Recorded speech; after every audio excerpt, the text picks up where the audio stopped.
Hi ಸ್ನೇಹಿತರೆ, ಎಲ್ಲರಿಗೂ ನಮಸ್ಕಾರ. ಇವತ್ತಿನ ದಿವಸ ನಿಮ್ಗೆ ನಾನು ಏನು ತಿಳಿಸ್ತಾ ಇದ್ದೇನಪ್ಪ ಅಂದರೆ, ನೀವು ಸೇವಾ ಸಿಂಧುನಲ್ಲಿ ಯಾವುದಾದೇ ಒಂದು ಅಪ್ಲಿಕೇಶನನ್ನು ಹಾಕಿದ್ದೇ ಆದಲ್ಲಿ ನಿಮಗೆ ಅದರದ್ದು ಲಾಗಿನ್ ಮತ್ತು ಪಾಸ್ವರ್ಡ್ ಯಾವುದೇ ಇವು ಪಾಸ್ವರ್ಡ್ ನೆನಪಿರದೇ ಇದ್ದಲ್ಲಿ ಹಾಗೂ ಒಂದು ಬ್ರೌಸರನ್ನು ತಗೊಳ್ಳೋಣ ಸ್ನೇಹಿತರೆ. ಇದರಲ್ಲಿ ನಾವು ಸಕಾಲ ಅಂತ ಟೈಪ್ ಮಾಡೋಣ ಸ್ನೇಹಿತರೆ. ಏನಪ್ಪ ಸಕಾಲ ಅಂತ ಟೈಪ್ ಮಾಡಿದ ಮೇಲೆ ಈ ಥರ ಬರ್ತು ಸ್ನೇಹಿತರೆ, ಸಕಾಲ ಅಂತ. ಇಲ್ಲಿ ಕ್ಲಿಕ್ ಮಾಡಿ ಸ್ನೇಹಿತರೆ.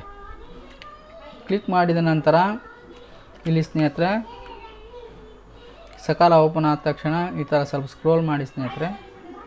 ಇಲ್ಲಿ ಸೇವೆಗಾಗಿ ವಿನಂತಿಸಿದ ಸ್ಥಿತಿ ಪರಿಶೀಲನೆ ಅಂದರೆ ಅಪ್ಲಿಕೇಶನನ್ನು ಸ್ಟೇಟಸನ್ನು ನಾವು ಇಲ್ಲಿ ನೋಡ್ಬೋದು ಸ್ನೇಹಿತರೆ. ಇಲ್ಲಿ ಯಾವ ರೀತಿಯಲ್ಲಿ ನೋಡಬೇಕಪ್ಪ ಅಂದರೆ, ಒಂದು ನಾನು ಐಡಿಯಾನ ತೊಗೊಳ್ತೀನಿ ಸ್ನೇಹಿತರೆ. ಇದು ಒಂದು ಆನ್ಲೈನಲ್ಲಿ ಅಪ್ಲಿಕೇಶನ್ ಹಾಕಿದ್ದು ಸ್ನೇಹಿತರೆ. ID ಈ ಥರ ಇರುತ್ತೆ. ಅದು ID ನಿಮ್ಗೆ ತೋರಿಸ್ಕೊಡ್ತೀನಿ ಸ್ನೇಹಿತರೆ. ನಾವು ಈ ID ಈ ಥರ ಇರುತ್ತೆ ಸ್ನೇಹಿತರೆ. ಇದನ್ನು ಹಾಕ್ಬಿಟ್ಟು ನಾವು ಇಲ್ಲಿ ಸಕಾಲದಲ್ಲಿ ಸ್ನೇಹಿತರೆ, ಇದು ಸಕಾಲದಲ್ಲಿ ಸಲ್ಲಿಸು ಕ್ಲಿಕ್ ಮಾಡ್ಬೇಕು ಸ್ನೇಹಿತರೆ. ಸಲ್ಲಿಸಾದ ನಮಗೆ ಇಲ್ಲಿ ಬರುತ್ತೆ ಸ್ನೇಹಿತರೆ, ಯಾವ ರೀತಿಯಲ್ಲಿ ಅಪ್ಲಿಕೇಶನ್ ಸ್ಟೇಟಸ್ ಏನಿದೆಯಪ್ಪ ಅಂತ.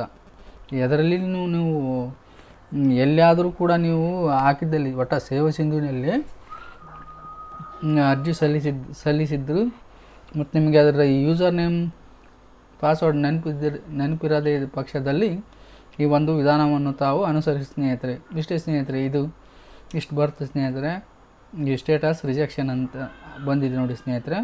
ಅಂದರೆ ಇದು ಅಪ್ಲಿಕೇಶನ್ ರಿಜೆಕ್ಷನ್ ಆಗಿದೆ ಸ್ನೇಹಿತರೆ. ಇದು ಸುಲಭವಾದ ವಿಧಾನ. ತಾವು ಯಾವುದೇ ಒಂದು ಅರ್ಜಿ ಸಲ್ಲಿಸಿದ ಪಕ್ಷದಲ್ಲಿ ಲಾಗಿನ್ ಪಾಸ್ವರ್ಡ್ ತಮ್ಮಲ್ಲಿ ಇರದೇ